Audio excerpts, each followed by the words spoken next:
Okay, so good morning everybody. The day and the time everybody's been waiting for. We're going to finally bond the new deck into place. We're going to be using, I think this is 3M. Yeah, this is 3M panel bonding adhesive. It's made by several different companies. 3M is one. I like 3M products, but trying to think, I can't remember the name of the other one we use right now. I've used both in automotive racing applications, and it works really well. We did a test this morning before you'll get on your keyboards. We did a test this morning to make sure that it was not going to be a problem with the foam. We knew it was not going to be a problem with the fiberglass and stuff, but we wanted to make sure that it wasn't going to mess with the foam, and it does not. So we did a test first thing this morning. This is, used in automotive environments, and I don't know how many of you guys know nowadays, but a lot of car chassis are actually bonded together. They're not welded anymore. Mercedes, Audis, several, I just happen to know those two cars are actually bonded together. Ferraris are also bonded together in certain places. So this stuff is some pretty, I don't think I'm allowed to say, but anyway, it's some really tough stuff, and you do not want to get it where you don't need it, because it sets up like a brick. But what we're going to do is we're going to put the deck inside, we're going to mark around it, then we're going to put a generous amount of the body compound bonding agent in the places we need it, and then we're going to set it in place. Then we're going to come in and clean up the excess. Then after that sets up, we have some weights over here. We're going to put some weights in general areas, not super heavy weights, but weights in general areas where we're going to be able to keep it down whilst we wait for it to set. So that's the general plan. So we'll kind of keep you updated. We're trying to keep you more in the loop. I've used this a lot. You can get this on Amazon. You also need the nozzles, the mixing nozzles. Usually if you buy it's a two-part deal. When you buy this, it comes with a couple of nozzles, but if you're careful and you clean everything up, you put this back in and you can reuse it. It has a fairly reasonable shelf life. This, I can't remember what I paid for this. I've had this for a number of years, as you can tell, but that also came from Amazon. If you look right there, I don't know if Michael can get it, but you really need this mixing gun, and they make plastic ones. I spent the extra money because I use this a little bit more often on the race cars to bond carbon fiber and fiberglass and metal parts back together, etc. So that's the game plan. Christian is down there cleaning everything. That's another thing. Before you start to do this, you need to make sure that you clean everything, that it's all good and clean. We've cleaned in here, we have sanded in here. The last few days they have been sanding away. We've not made any videos of us sanding. I mean, come on guys, if you want to see an hour of us sanding, I'll set that up for you. But obviously you want everything good and clean. Then we're going to put this in and set it down, and then later on we're going to actually talk a little bit about the next stages. We're going to start to plan the wiring for this boat, so that whilst we're working on sanding all the top deck and everything, we can start laying out and getting all the wires and cut and the terminals made, the dash made. If you look at the dash, this looks absolutely awesome. Just needs a little bit more work cleaning it up. Yeah, there's not finished sanding it. But this thing has turned out very well. So obviously you won't actually see this because there's going to be a cover on it, but you want to make sure that it looks the way it should look. So anyway, let's get to work, and we'll keep you updated as we go. So we put down the 3M body compound, bonding compound, sorry. When we put this in, we drew around it, we took it back out, then we put the compound down. I don't know why I keep calling it compound. It's basically a glue, right? It's a bonding compound. And then we set this in, it's squished down. We had to add some in certain places. Then we went around with a little ball thing to kind of get a radius in the corner, take as much of the excess out. Make sure if you use this stuff where you don't need it, wipe it up straight away, because it will set up like concrete. Would you mind wiping in here, Christian? Sorry. You didn't wipe in there? Oh, in there? Yeah, it was Gee, Emily, Chris, I can't see what's going on over there. So, it's still pretty wet. Alright, there we go. Some days I just don't. Anyway, it sets up pretty hard, real hard. So where you don't want it, you don't need it. Now, obviously, after this sets up, we're going to be sanding it. Then we're going to be adding glass around it to bond it, also in both directions. So the centerpiece will have a curve coming this way, the same out here. It'll have a curve. This will all be, you know, bonded in. We're going to come back across the top, sand this all out, then we will feather it in, so you won't see a transition basically. But basically right now we're just trying to adhere this to the glass, the boat that's all originally here, so it doesn't go anywhere. This 3M stuff, I wish I could remember the name of the other stuff, is very good stuff.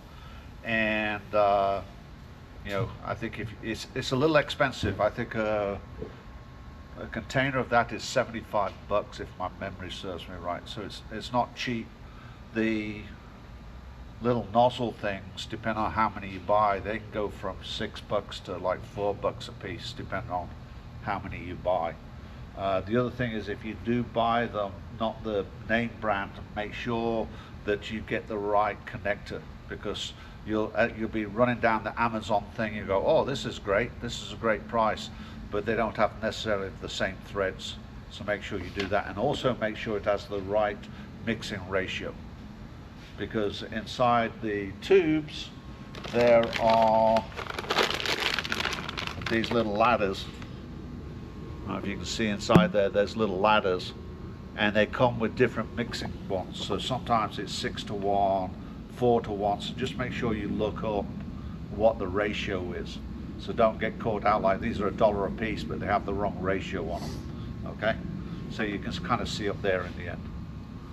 All right, so whilst this is setting up, we are going to get some electrical cable out and stuff, and start to do some planning of how we're going to run our wires, where we need to run our wires, so we can start to get the harness ready to go on this boat. This way, whilst the rest of the sanding and stuff is going on, we are, you know, beginning to move on with the rest of the project. So that way we can get all of our diagrams laid out. Don't want to go too much into it right now. We'll get back to you here. For you it'll be a minute, for us it'll be a little longer than a minute. Actually it'll be seconds for you, it'll be longer for us. But I kind of want to give you an overview of what we're doing in regards to the wiring, how we're going to tackle it and stuff, so we can get started on this, so we're ahead of the game. So I'm going to stop here for a second. We're going to get things cleaned up. Oh, we did use lead shot bags. These are actually usually used for our setups on the race cars. These are not too heavy. It's just applying gentle pressure. We don't want too much pressure on this, because we don't want to twist it. We don't want it getting all out of shape. So don't be piling a bunch of weight on it. You want it to hold it down, but at the same time you don't want to be twisting this thing, which if you put too much weight on it, you're going to twist it, and then you're going to have bigger problems. So really absolutely ecstatic with the way this has gone today. I'm really happy with the way it has turned out, and Michael's taking you all for a ride. We couldn't get that lucky, Christian. If he falls off the boat, just grab the video. We'll keep the video on, and we'll deal with him afterwards. We'll call the ambulance later. All right. Look at all that room for activities. So we're very excited about the way it turned out.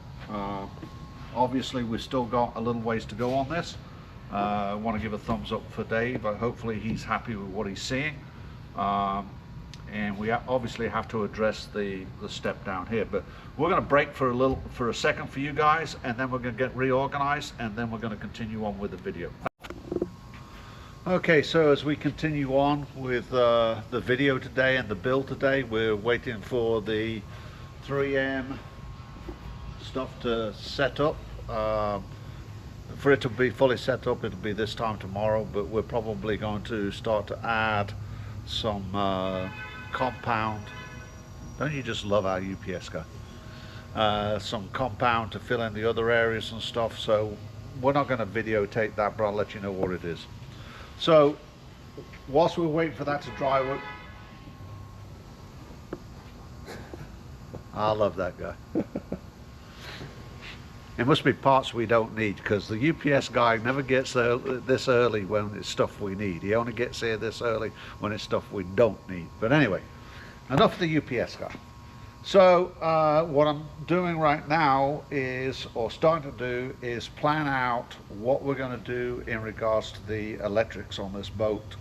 And obviously this boat, there is no wiring harness in it. We are not going to be using the original wiring harness. I do not do that. We no longer do cleanups on wiring harnesses, on and on and on. It is not a good thing to do, in all honesty, especially with the older boats.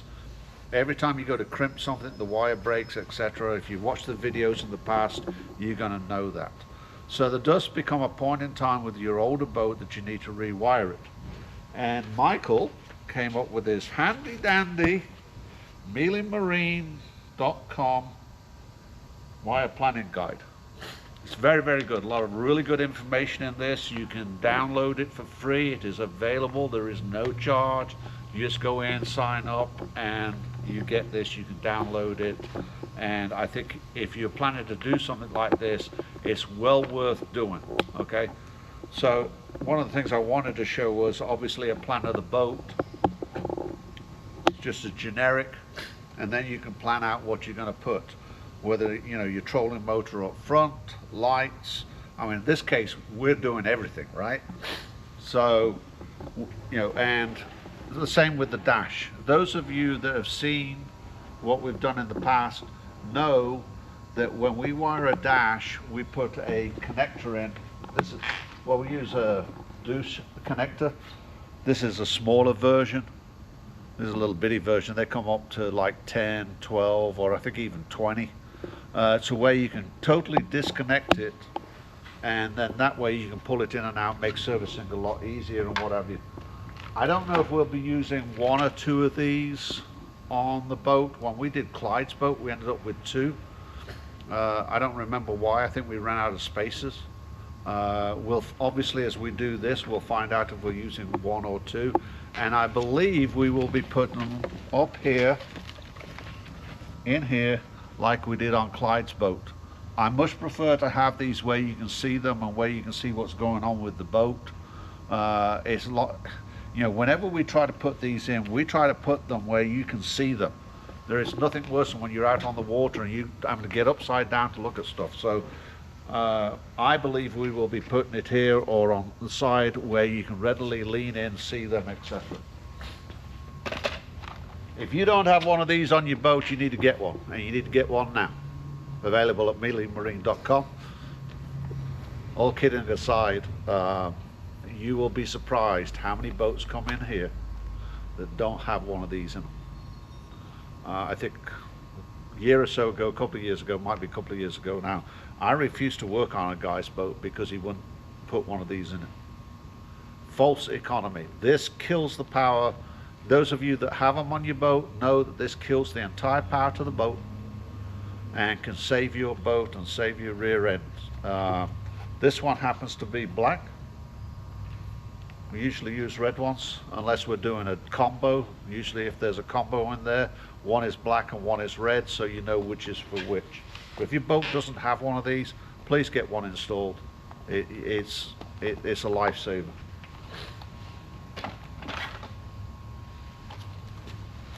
Circuit breakers,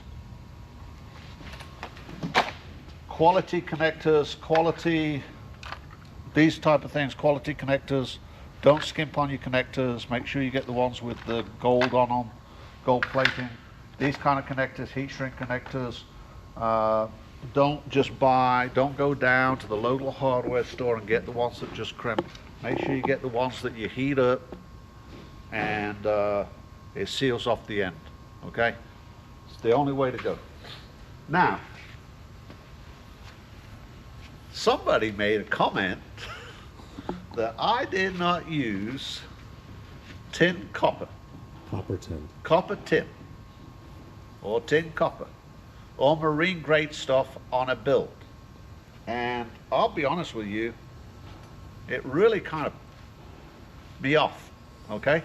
Because from day one, we've only ever used marine grade tin, copper, or copper tin, whichever way you want to put it, on boats. Now, how did we know that we were supposed to use that? That's because Michael went and took a marine course, and I don't know how long that course was. A week. It was a week in the evenings. It was several hours long. There was a test at the end, or NEMO or something, isn't it? NEMA. I'm advanced. Huh? I'm advanced. Advanced NEMA. Yeah, I can install radars. Okay. I can install a lot of things that I don't know what they are. Okay, well that's good. So, but it's really frustrating when somebody makes a comment that you're not using high quality materials. And if you're wiring your boat, you need to use marine grade stuff. Now, one of the things you're going to find out about marine grade is the insulation is a lot thicker. And so you've got to make sure you get the right connectors and stuff to go with marine grade materials, all right? Because this outside is considerably thicker than regular. Spend the extra money. If you need some wiring, contact Michael. We'll cut you off whatever and sell it to you at a reasonable cost. Make sure you're getting it from a reputable source. Don't just gamble on that stuff. But we have and only ever have used copper tin, all right? And just so you know, the tin helps stop corrosion of the wire. Basically, they dip the wire in the tin to help with corrosion. I buy thousands of feet of wire a year, thousands. So we don't have one of the big spools here because they're really big. They're huge. Yeah, so obviously this is the kind of stuff, I might get some of this wrong, but this is the kind of stuff we're using for Tinned marine cable. Yeah, this is the kind of stuff, obviously, for trolling motors, your main wire, that kind of stuff. Very, very heavy duty, very expensive, but well worth it. If you're going to be doing that, you need to make sure that you have yourself a pair of these bad boys to crimp that wire with the right connectors, okay? So these were not that expensive. These were available, I think, on Amazon. Yeah, like a couple $100. Yeah, I mean, they weren't cheap, but not as expensive as I thought they would be. So, what you want to do is you want to go through and plan out your layout and do your research on what size fuse it requires and how many amps it's pulling so you get the right gauge of wire. That stuff is usually readily available if you're buying quality products. And if you look in this handy dandy Mealy Marine wiring planning guide, it tells you. That's how it tells you a lot of that stuff. So this is very handy dandy stuff.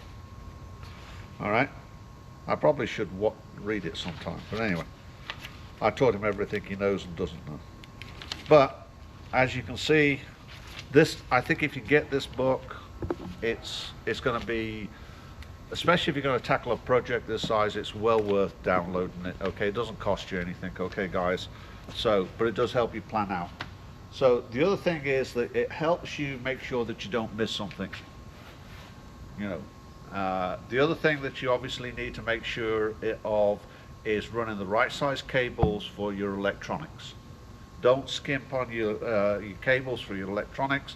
It just messes with your electronics, and they want to see a certain voltage at the whatever fish finder screens, depth the finders. screens and depth finders and all that kind of stuff. So if you use cheap materials, you're not going to get a quality image and what have you. Everybody's heard Ben Milliken talk about it, but there's a lot of truth to that. Okay, especially this is a relatively short boat nowadays. The boat's pretty long, and not only on top of that. So what's a good length on a boat nowadays? 21 feet. 21 feet. But then on top of that, you've got to think that sometimes your cable starts in the middle here, comes around, goes all around the outside of the boat to where it needs to go. So you might even have 25, 26 feet of cable, okay, depending on what you're doing. Obviously, you want to try to balance them out. If you're running big cables, you want to try to balance them on one side and the other. So you may run your trolling motor once on that side, your main power once on this side, so you kind of balance it out. Does it make that much difference? Not really, but it's a good idea just to kind of think about those things. The other thing about it is to make sure that you know where you can run your wires. Some boats we've had in here, the wires can only go down one side. I think it's a bad idea, but that's just the way it is. Some of them can go down both sides. Center consoles can go straight down the middle, and center consoles can be a problem into themselves. So but most of the guys that are probably watching this are bass guys, so make sure that before you get started on this that you know where your cables are going to be routed. The other thing is make sure up in this area right here, usually there's cables coming in and cables going out. Make sure that this area is good and clean and that you don't crimp your wires up in that area. Usually what we do is when we're doing one, we have a lot of wires hanging down here, and then we make sure that we position them correctly. And usually that's where we have these fairly good sized connectors, so we can disconnect the switches and everything that are going to be up on here. The other thing is determine what kind of switches you're going to use, whether or not you're going to use just regular flip switches, toggle switches, all of those kind of things. All of those are available through mealymarine.com. Michael's going to be making fun of me, but I'm going to get those shots in every chance I get. So the other thing is make sure you have some good tools. I personally like these ones. I've been using them for years. I like this style. Michael, this is my handy dandy wiring thing in the bottom. Tell it's been a while because we don't try it. Michael prefers these ones. Okay. Now, Michael probably uses these type of tools on a daily basis. Okay. If you don't use them on a daily basis, then obviously try to buy some that are reasonably cost. Okay. The reason why he actually uses Snap-on on these, that way if he has a problem, he just calls the guy brings him a new pair over and off he goes. And we have a great relationship with our guy. Michael has a great relationship with him. So he really takes good care. Make sure you have good crimpers. The one thing that I wish that they did make was a pair of crimpers that were longer and had more power for certain sizes. But make sure that you have some good tools, good cutters and stuff to cut your wires. Make sure you have the right connectors. Look at the back of your gauges and stuff and make sure you have the right connectors. So what we're going to be doing, or what I'm going to be doing, is planning this out, starting what we're going to have back here, where the batteries are going to go, all of those type of things, what's going to be up in the dash. We'll probably start to get the dash built out. The last time we did the dash in the first boat we did, we had this fully built out and we just had to plug in. And to do a dash from beginning to end could take 2 days. And find yourself a nice comfy chair, get everything in, make sure you have all the manuals and everything for all the gauges to make sure that you make all the correct settings, the little toggles and stuff like that. But we like to try to run it through one big connector or 2 big connectors, depending on what it is or how many there is. I think on Clyde's boat it ended up being 2 connectors. So The other thing is to make sure that you have what we call a service loop. So sometimes we'll make the wires a little bit longer and we'll put a loop in it so that when you disconnect it, you can get in and out. Okay, so those are things you want to think about. I mean, don't have your wires, you know, tight or being pulled. If not, you just won't get a good connection. So make sure that you have a, you know, that you put a service loop in there, and look up under there where you're going to run your wires, because you don't want that thing hanging down. The other thing, obviously, we're going to have power steering, or hydraulic steering as you guys call it, on this boat. So we've got to make sure that we don't hit any of that stuff and we can get our wires in and out. There's going to be nothing rubbing and that kind of stuff. And then obviously what switches you need at the front of the boat, what switches you need at the back of the boat, LEDs, all the rest of it. So this is a handy guide to look at all those things and start to plan. This is the time to start to plan it. Obviously there's still a lot of work to go on this boat, but we want to make sure that we have everything here, everything available, everything that we need to do as we proceed on. You know, we can start to cut the wires, we can start to get everything laid out, those kind of things, tie wrapped, heat shrunk, those kind of things. We will not be running any wires or anything, obviously, until the painting is done.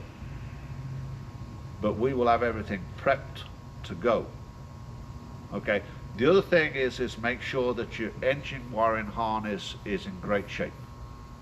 Okay.